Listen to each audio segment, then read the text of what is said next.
So I'm here to talk about the history of bike sharing and also provide modern day sustainability perspectives to bike sharing. Now, I had to throw this up there, and I know all of us are familiar with what bike sharing is, but I wanted to put the definition up anyway. It's a service in which bicycles are made available for shared use to individuals for a very short-term basis. So a little bit of history. This takes us back all the way to 1965 when Bikeshare, the first pilot program, showed up in Amsterdam, and it was called the White Bike Program. And this program was not successful largely because modern day technology did not exist. So there was a pilot of about 200 bikes in Amsterdam that were basically just stationed throughout the city. They were free to use by anyone. They weren't locked up or anything. And as you can imagine, they were stolen. They were found in ditches, canals, vandalized. They were all over the place. So the program was deemed a massive failure. And because of that reason, and because technology still wasn't there, bike sharing did not really come to be for not for a long while. As you can see, in 1995, Bikesharing in Copenhagen was the next program to start. And that program also wasn't as big because the modern day technology wasn't there. Now, we look, still in Europe, we have France, which is the first large-scale system, which is in 2005, so 10 years after Copenhagen's program. This was the first large-scale system of about 1,500 plus bikes that utilized the magnetic RFID technology for the bike program.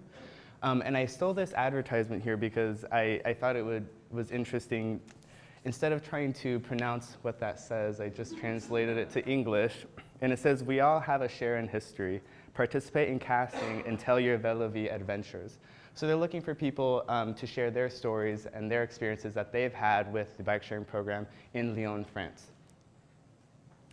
So the bigger sister city, Paris, actually picked up bike sharing as well, and they really took it over the top. They launched with over 20,000 bicycles in 2007, and it's been such a huge, fast adoption for them that many European countries decided and cities decided to jump on board as well with the program.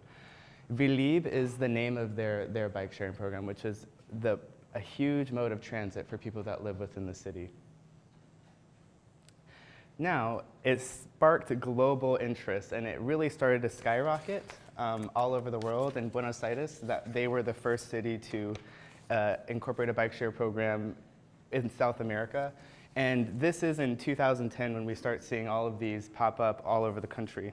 But in 2008, that was when the US jumped on board, and we launched a bike sharing program in Washington, D.C.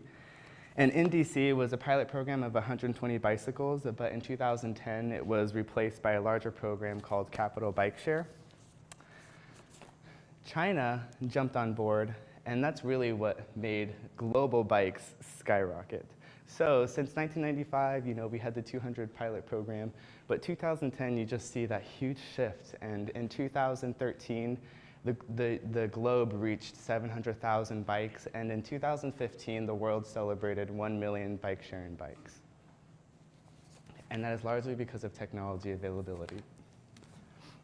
So I've talked about the history, but I never mentioned the whys and where it came from. Why is bike sharing a thing? Like, why did it even start? Why is it a solution? Well, you look back to Lud Schimmelpenninck. That's probably the only time I'll say that, and I will refer to him as Lud from here on out. He is known as the father of bike share, and he started the White Bikes program in Amsterdam.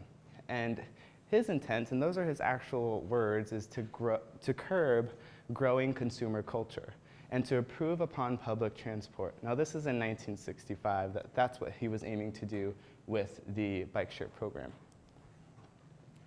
Today, we use sustainability. And sustainability is such a broad term, it can be applied to so many different things. But in the context of bike sharing, you can start to understand why it became such a predominant solution.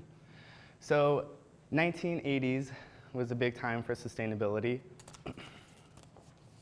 The Brundtland Report in 1987 really solidified the 3 pillars of sustainability that we all are familiar with today, and if not, it's a very interesting read. But essentially, we how can we develop as a people to make sure that we can stay around?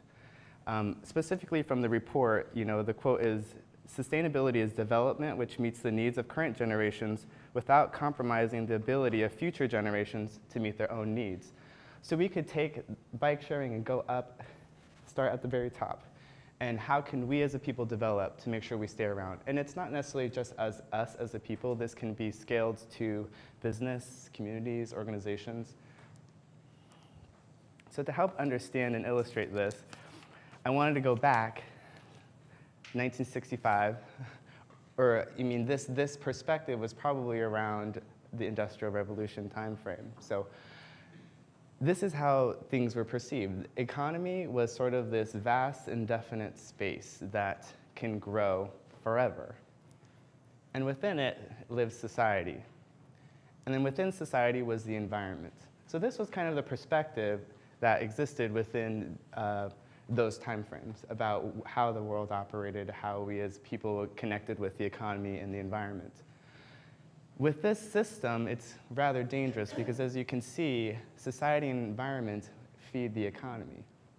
But when we started to realize that we can't actually grow indefinitely, we started to realize that there are actually consequences to our heavy resource exploitation, we started to shift our mindset and shift our perspective. So we started with society, and we know that the economy is a social construct. We create the economy. So that makes sense to put it within society.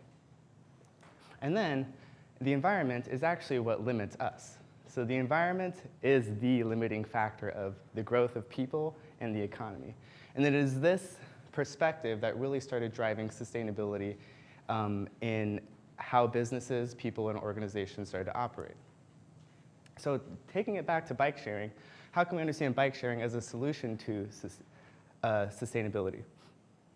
So we take it to high level again. Resources are limited. Working our way down. Because resources are limited, we need to curb our growing consumer culture. Now, curbing our growing consumer culture may not have been favorable before sustainability was big, because obviously consumerism drives the economy. We want people to buy. So why would we want to limit our consumption? But the thing is that there is a sustainability solution, and what happens is people started to realize there's actually a business for reducing our consumer culture, and that really gave rise to the business of sharing.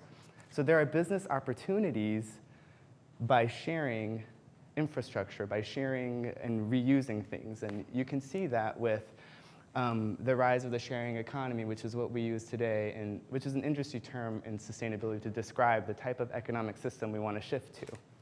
And Bikeshare fits really nicely within that. And you could also take a look at companies like VRBO, where it's not necessarily a hotel chain building buildings anymore. It's really people putting their own homes up on the market for rental, for people to lease. So there is an economy with sharing, and it ultimately is reducing our impact on the environment because we aren't consistently extracting resources from the environment to make those things.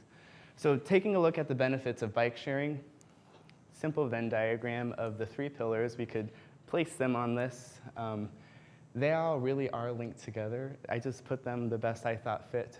But for the economy, it increases the use of public transit. I think that bike sharing is really good for that piece. There is a lower carbon footprint compared to cars, so that kind of straddles the economy and the environment.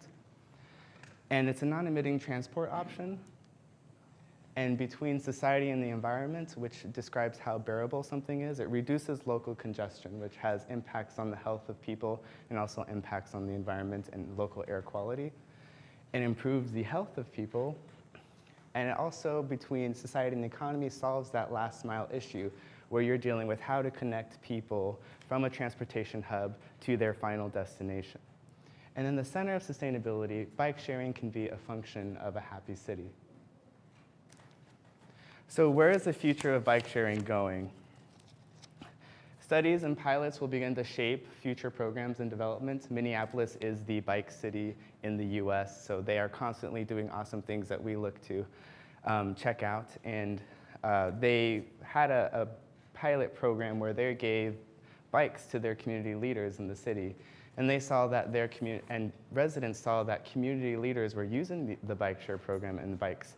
And they realized that, hey, bike share is also for me. So if I see my local elected leaders riding it, I should too. iSeed, which is founded by Antwi Acom, he is the founder of that organization, which is a nonprofit organization that seeks to ameliorate social issues using technology. Now, his vision is to figure out the best ways to use technology to help those lower income ethnic minority populations. And he spoke at a conference last year, and he talked about how, in the context of bike sharing, he asked the question, what would happen if we took a bike sharing program and we placed it in a low income community? What would happen if what would their experience be with that specific program? And it made me think about myself as an individual when I was a kid. And I didn't realize until I was actually creating this presentation, but the social impacts of bike sharing can be huge, and I think that they are being studied more and more as time goes on. But when I was in 4th grade, I was 8 years old, I was a heavy public transit user. I was low-income family. My mom didn't have a car, a single mom, so she drove herself to work. So when I was in 4th grade, I would hop on the city bus, put in the coins, and get myself to school. I grew up in South Phoenix, and the schools there weren't that great, so I didn't go to school in South Phoenix. I took the city bus to another local school. Now, I started thinking, well, what if bike sharing was a thing back then and available to me? Would I have used it? And those sorts of questions start to make me think about the future of bike sharing programs in those social settings. So as you can see, growth in the Phoenix metropolitan is huge. Bike share is popping up everywhere, and it's probably somewhere near you. Municipalities are jumping on board with the program. Educational institutions are looking at the program, and also corporations are adopting bike share programs for their employees because it's a benefit to those employees in many ways. Thank you.